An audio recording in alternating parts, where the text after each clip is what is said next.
Assalamu alaikum wa rahmatullahi wa barakatuh. Welcome to the Jummat Bayan. Bismillahir Rahmanir Rahim.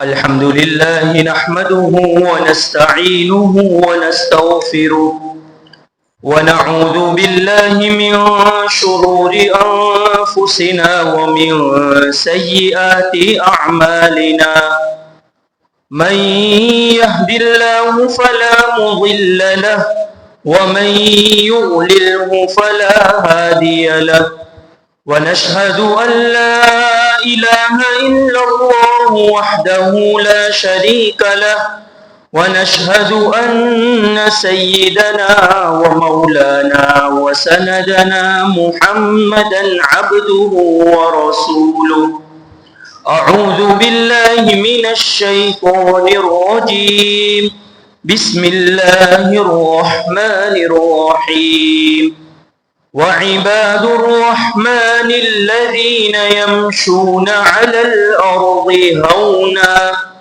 وإذا خاطبهم الجاهلون قالوا سلاما صدق الله العظيم. اللهم صل على محمد في أول كلامه اللهم صل على محمد في أوسط كلامه اللهم صل على محمد في آخر كلامه اللهم صل وسلم وبارك على سيدنا محمد وعلى آله وأصحابه أجمعين. سبحان ربك رب العزة عما يصفون وسلام على المرسلين والحمد لله رب العالمين. میرے بھائیوں اور عزیز دوستوں، دنیا میں رہنے والا ہر انسان اللہ تعالیٰ کا بندہ ہے، اور اللہ تعالیٰ کا بندہ ہونے کے ناطے اللہ تعالیٰ دنیا ہر انسان کو دیتا ہے. اللہ تعالیٰ کی مان کر چلتا ہے تو بھی اللہ تعالیٰ دنیا دیتا ہے، اور اللہ تعالیٰ کی نہیں مانتا تو بھی اللہ تعالیٰ اس کو دنیا دیتا ہے. اس میں کوئی تشخیص یہ نہیں ہے کہ اگر اللہ تبارک و تعالیٰ پر ایمان لائیں گے تبھی اللہ تعالیٰ دنیا دے گا، اور اللہ تعالیٰ پر ایمان نہیں لائیں گے تبھی اللہ تعالیٰ دنیا دے گا. اس میں کوئی تشخیص نہیں، بلکہ دنیا میں انسان آیا ہے، ہر انسان اللہ تعالیٰ کے بندے. اب یہ بات مسلم ہے کہ اللہ تعالیٰ کے بندے ہونے کے خاطر اللہ تعالیٰ اسے دنیا دیتا ہے، لیکن دین جو ہے، دین کی صحیح سمجھ وہ اللہ تعالیٰ اسے دیتا ہے جو بندہ اللہ تعالیٰ سے محبت کرتا ہے.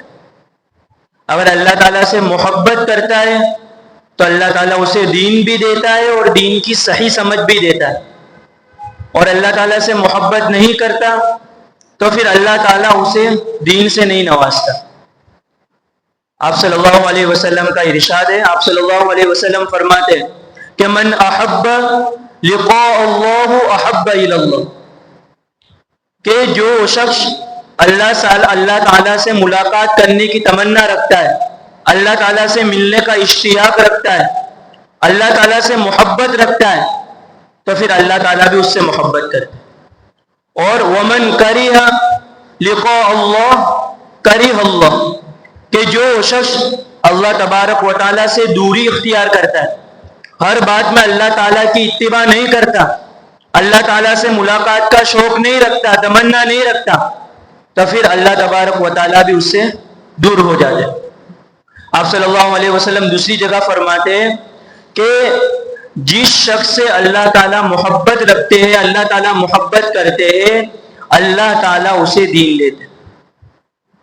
تو میرے بھائیوں، یہ جو دین ہے اس کا ملنا اس وقت ہوگا جب کہ ہم اللہ تعالیٰ سے محبت کریں، ہر ایک بات میں اللہ تبارک و تعالیٰ کی اتباع کریں، آپ صلی اللہ علیہ وسلم کی ہر بات میں ہماری فرما برداری ہو.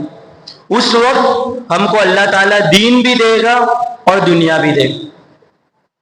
میرے بھائیوں، جب آخری نبی نبی آخر الزماں اللہ تبارک و تعالیٰ نے بھیجے. کہاں پر بھیجے؟ مکہ میں، عربستان میں بھیجے. حالانکہ اس وقت روم سپر پاور جس کو کہتے ہیں، سپر پاور کہی جاتی تھی، روم ایمپائر، اور اس میں رہنے والے باشندے اہل کتاب کو ماننے والے تھے، اللہ تعالیٰ کی کتاب کو مانتے تھے، اس پر ایمان رکھتے تھے. اور اس وقت ایک تھا ملک شام، یہودیوں کا شہر، وہ بھی اہل کتاب تھا، وہ بھی اللہ تبارک و تعالیٰ کی کتاب کو مانتے تھے، کتاب پر ایمان رکھتے تھے. لیکن اللہ تبارک و تعالیٰ نے نبی آخر الزمان کو عربستان میں بھیجا. حالانکہ ہم نے سب نے سنا ہی اور ہم کو معلوم ہی ہے کہ صحابہ کے پہلے ایمان لانے کے پہلے کے حالات کیسے تھے. صحابہ کے ایمان لانے سے پہلے کے حالات کہ قتل و غارت گیری ان میں عام تھا، ان کا ایک مزاج بنا ہوا تھا، چھوٹی چھوٹی بات پر لڑائی کرنا، جھگڑا کرنا، اور پھر اس کو سالوں سال تک چلانا ان کا مزاج بنا ہوا تھا. اولاد کو قتل کر دینا ان کی عادت بنی ہوئی تھی. لڑکی اگر کسی کے گھر میں پیدا ہوتی تو اس گھر کو منحوس مانتے اور لڑکی کو زندہ درگور کر دیتے. یہ ایک ان کی عادت بنی ہوئی تھی. اور شراب پینا، جوا کھیلنا، یہ سب صحابہ کے پہلے کے حالات تھے، ایمان لانے سے پہلے کے حالات. اس لیے جب اللہ تبارک و تعالیٰ نے شراب کو حرام بھی کیا تو ڈائریکٹ حرمت کا حکم نہیں فرمایا کہ شراب حرام ہے، شراب مت پیو، بلکہ اللہ تعالیٰ نے ان کو 3 مرحلوں سے گزارا. اس کے بعد شراب کی حرمت نازل ہوئی. سب سے پہلے قرآن کریم اللہ تبارک و تعالیٰ نے آیت کریمہ نازل فرمائی، یا ایھا الذین آمنوا لا تقربوا الصلاة وانتم سکارى، کہ ایمان والو، اے اللہ کے ماننے والو، تم نماز کے قریب بھی مت ہو اس وقت جبکہ تم نشے کی حالت میں ہو. یعنی جب تم نے شراب پی ہو تو تم نماز کے قریب بھی مت ہو. یہ سب سے پہلا مرحلہ. حالانکہ ایمان لانے کے بعد فوراً شراب حرام نہیں ہو گئی، بلکہ ایمان لانے کے بعد بھی بعض صحابہ جو حساس قسم کے صحابہ تھے وہ تو پہلے سے ہی نہیں پیتے تھے، لیکن بعض صحابہ پیتے تھے، ان کے دلوں کے اندر گھر کری ہوئی تھی شراب. تو اللہ تبارک و تعالیٰ نے سب سے پہلا مرحلہ کہ جب تم شراب پی رہے ہو، نشے کی حالت میں ہو، تو تم نماز کے قریب بھی مت ہو. تو بعض صحابہ نے اسی وقت شراب کو چھوڑ دیا اور توبہ کر لیا اللہ سے کہ جب نماز کے اندر اللہ تعالیٰ سے قربت کا جو معاملہ ہے، نماز کیا ہے کہ نماز انسان اللہ تعالیٰ سے قریب ہوتا ہے. جب اللہ تعالیٰ اور ہمارے درمیان شراب حائل ہو رہی ہے تو بعض صحابہ نے اسی وقت شراب کو چھوڑ دیا. پھر تھوڑا وقت گزرا، اس کے بعد اللہ تعالیٰ نے دوسرے مرحلے سے گزارا صحابہ کو، وَإِثْمُهُمَا أَكْبَرُ مِن نَفْعِهِمَا، کہ یہ شراب کے اندر نفع کم ہے اور نقصان زیادہ ہے. اس کے اندر نفع کم اور نقصان بڑھا ہوا ہے، نقصان زیادہ ہے. جب صحابہ نے یہ آیت سنی تو اکثر صحابہ نے شراب کو چھوڑ دیا کہ جب اللہ تعالیٰ فرماتے کہ اس کے اندر نفع کم ہے اور نقصان زیادہ ہے، اور اللہ تعالیٰ جس کو نقصان کہہ رہے ہو وہ ہمارے لیے کہاں نفع کی چیز ہو سکتی ہے. اسی وقت اکثر صحابہ نے شراب کو چھوڑ دیا.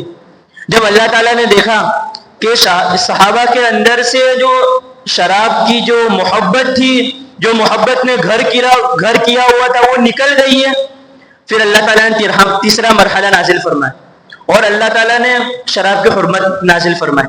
انما الخمر والمیسر والانصاب والازلام رجس من عمل الشیطان، کہ شراب، جوا، یہ تمام کی تمام جو چیزیں وہ شیطانی دھندا ہے، وہ شیطان کا دکھلا ہوا ہے، شیطان کا دھوکہ ہے. تو میرے بھائیوں، یہ تھی صحابہ کی پہلے کی زندگی کہ ان کا اندر قتل و غارت گیری، لڑکیوں کو زندہ درگور کر دینا اور ویسے ہی لڑائی جھگڑا کرنا اور اس کو سالوں سال تک چلانا اور شراب پینا وغیرہ، ہر طرح کے گناہ ان کے اندر پائے جاتے تھے. اس کے باوجود بھی اللہ تعالیٰ نے جب نبی آخر الزمان کو بھیجا تو نہ ملک شام میں بھیجا، جو اہل کتاب والے ہیں جن کو اللہ تعالیٰ نے کتاب دی ہوئی تھی ان کے اندر بھی نہیں بھیجا، اور اہل روم جو سپر پاور طاقت تھی اللہ تعالیٰ نے ان کے اندر بھی نبی کو نہیں بھیجا بلکہ عربستان میں بھیجا۔ ہم نے سوچا ہے کہ ایسا کیوں اللہ تعالیٰ نے کیا؟ کیونکہ ہمارے وہاں تک ذہن ہی نہیں گیا، ہماری سوچ ہی وہاں تک نہیں گئی کہ اللہ تعالیٰ اتنے بڑے شہروں کو چھوڑ کر ایک معمولی سے شہر کے اندر، اور وہاں کے لوگ بھی اتنے گناہ کی فہرست مارے، اللہ تعالیٰ نے وہاں پر نبی کو کیوں بھیجا؟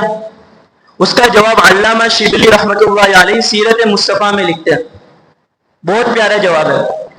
یہ سیرت کی کتابیں جو ہوتی ہے نا اس کا ہم کو مطالعہ کرنا چاہیے، پڑھنی چاہیے ہم کو، تاکہ ہم کو معلوم ہوگا کہ پہلے زمانے کے حالات کیسے تھے، صحابہ کے پہلے کے حالات کیسے تھے، اور پھر جب ایمان لے آئے تو صحابہ کے اندر کیا تبدیلیاں آئیں، ان کے پہلے اخلاق کیسے تھے، اور جب ایمان لائے تو پھر صحابہ کے اخلاق کیسے ہو گئے، انہوں نے نبی سے کیسی محبت کی، انہوں نے نبی کی کیسی اتباع کی۔ علامہ شبلی رحمۃ اللہ علیہ لکھتے ہیں کہ اللہ تعالیٰ نے عربستان کے لوگوں کے اندر 3 اوصاف دیکھے، 3 صفتیں دیکھی جو اہل شام، ملک شام اور ملک روم کے اندر نہیں پائی جاتی تھی، اور وہ 3 صفتیں ایسی تھی جو نبوت کے پھیلانے میں بہت ضروری تھی۔ اگر وہ نہیں ہوتی تو یہ دین ویسا نہیں پھیلتا جیسا پھیل رہا ہے ابھی فی الحال۔ سب سے پہلی صفت صحابہ کی، بھلے ان کے اندر اتنے گناہ تھے، بھلے وہ قتل و غارت گیری کرتے تھے اور گناہوں کی فہرست تھی، لیکن اس وقت بھی یعنی ایمان لانے سے پہلے بھی صحابہ کے اندر سب سے پہلی صفت تھی وفاداری۔ تمام کے تمام صحابہ وفادار، اور کیسے وفادار؟ میں آپ کو بتاؤں کہ جب آپ صلی اللہ علیہ وسلم مکہ سے مدینہ ہجرت کر گئے تو ساتھ میں حضرت ابوبکر صدیق رضی اللہ تعالیٰ عنہ کو لیا، اور حضرت ابوبکر صدیق رضی اللہ تعالیٰ عنہ کا غلام عامر بن فہیرہ وہ بھی ساتھ میں تھے۔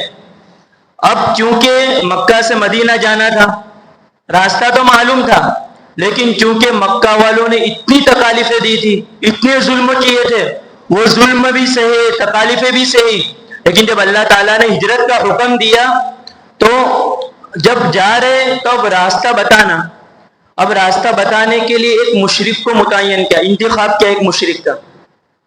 وہ حالانکہ وہ ایمان بھی نہیں لایا تھا اللہ کے رسول صلی اللہ علیہ وسلم پر، لیکن چونکہ عربستان کے لوگوں کے اندر وفاداری تھی کہ جب آپ صلی اللہ علیہ وسلم اور حضرت ابوبکر صدیق رضی اللہ تعالیٰ عنہ نکلے تو ان کے پاس گئے، گائیڈ کے پاس جو راستہ بتاتا ہے۔ بخاری شریف میں ان کا نام آتا ہے دلیل دیلی، ان کا نام تھا، گائیڈ کا نام۔ ان کے پاس گئے اور ان کو پورا راز بتایا کہ ہم غار ثور میں جانے والے، وہاں پر 3 دن کا قیام ہے ہمارا، اور 3 دن کے بعد سحر کے وقت ہم وہاں سے نکلیں گے، یہ 2 ہماری اونٹنیاں ہیں، اس کو لے کر آپ کو آنا ہے اور ہمیں مدینے تک پہنچانا ہے۔ حالانکہ وہ شخص کون تھا؟ مشرک، جو اللہ کے رسول صلی اللہ علیہ وسلم کو مانتا نہیں تھا، لیکن چونکہ وفاداری تھی تو جب وہ غلام اونٹنیوں کو لے کر نکلا ہے، مکہ میں پہنچا، ویسے ہی ابو جہل نے یہ اعلان کیا کہ جس نے بھی نبی کریم صلی اللہ علیہ وسلم کو زندہ پکڑا یا نعوذ باللہ وہ ان کو قتل کر لایا تو ہم اس کو 100 اونٹ انعام میں دیں گے۔ اسی وقت اعلان ہوا، اور یہ جو دلیل دیلی تھی ان کے کان میں بھی آواز پڑی، انہوں نے بھی سنا، لیکن چونکہ وفاداری ہوتی ہے، وفاداری کسی سے ٹوٹتی نہیں، تو 3 دن تک اس راز کو راضی رکھا، اور 3 دن کے بعد آپ صلی اللہ علیہ وسلم کے پاس سحر کے وقت جو آپ صلی اللہ علیہ وسلم نے بتلایا تھا اس وقت اونٹنیوں کو لے کر پہنچے، اور پھر پورے راستے آپ صلی اللہ علیہ وسلم کی رہنمائی فرمائی اور مدینے تک پہنچایا۔ تو میرے بھائیوں، صحابہ کے اندر ایمان لانے سے پہلے کی صفت وفاداری، کہ ایک ایک بات میں وفاداری، ایک ایک راز کو راز رہنے دینا، یہ صحابہ کی صفت تھی، جو اللہ تعالیٰ کو پسند آئی تو اللہ تعالیٰ نے ان کے درمیان میں نبی آخر الزمان کو بھیجا۔ تو ہمیں بھی چاہیے کہ ہم وفادار بنیں۔ اب ہم دیکھتے ہیں الیکشن کے موقع پر کہ چند معمولی پیسوں کی وجہ سے ہم اپنے ایمان کا سودا کر دیتے، چند معمولی اخراجات کی وجہ سے، چند معمولی عزتوں کی وجہ سے ہم اپنے ایمان کا سودا کر لیتے۔ حالانکہ قرآن کریم میں اللہ تعالیٰ فرماتے ہیں کہ وَعِبَادُ الرَّحْمَنِ الَّذِينَ يَمْشُونَ عَلَى الْأَرْضِ هَوْنًا، کہ رحمان کے بندے تو وہ ہیں جو زمین پر چلتے تو عاجزی کے ساتھ چلتے، اکڑ کر نہیں چلتے۔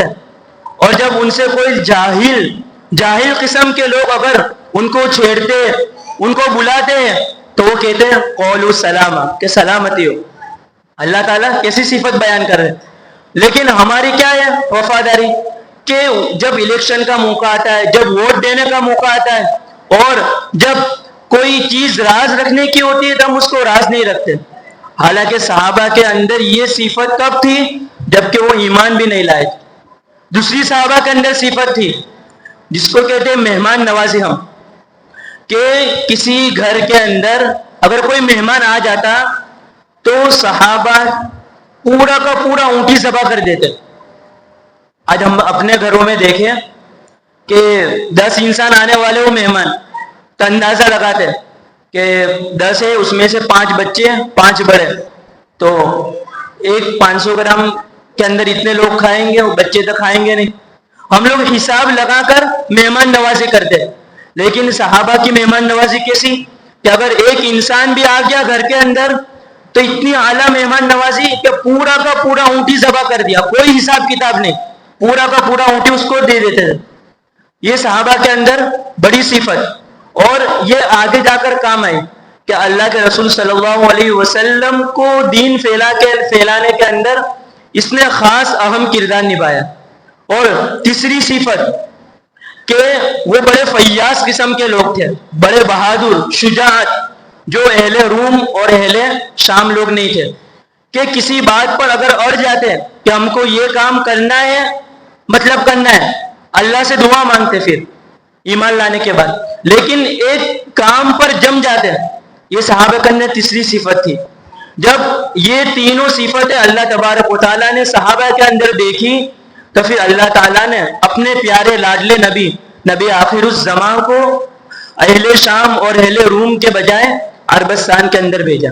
تو میرے بھائیوں، ہم کو صحابہ اکرام رضوان اللہ علیہ مجمعین کی ایمان لانے کے بعد کی جو زندگی ہے اس کا مطالعہ کرنا ہے، سیرتوں کو پڑھنا ہے اور اپنی زندگی میں اتارنا ہے اس کو، کہ کس طرح ہم بھی صحابہ جیسے اخلاق کرنے والے بن جائیں، کس طرح ہمارے اندر بھی صحابہ جیسی اتباعی آ جائے، کس طرح ہم بھی صحابہ جیسے آپ صلی اللہ علیہ وسلم سے محبت کرنے والے بن جائیں، کس طرح ہم بھی صحابہ جیسے ایک ایک بات میں آپ رسول اللہ صلی اللہ علیہ وسلم کی سنتوں پر عمل کرنے والے بن جائیں۔ اللہ تعالیٰ سے دعا ہے کہ اللہ تعالیٰ ہم سب کو صحابہ اکرام رضوان اللہ علیہ مجمعین کی تمام صفتوں سے ہم سب کو نوازے۔ وآخر دعوانا الحمدللہ رب العالمین۔ جن حضرات کی سنتیں باقی ہیں وہ اپنی سنتوں کو مکمل کریں۔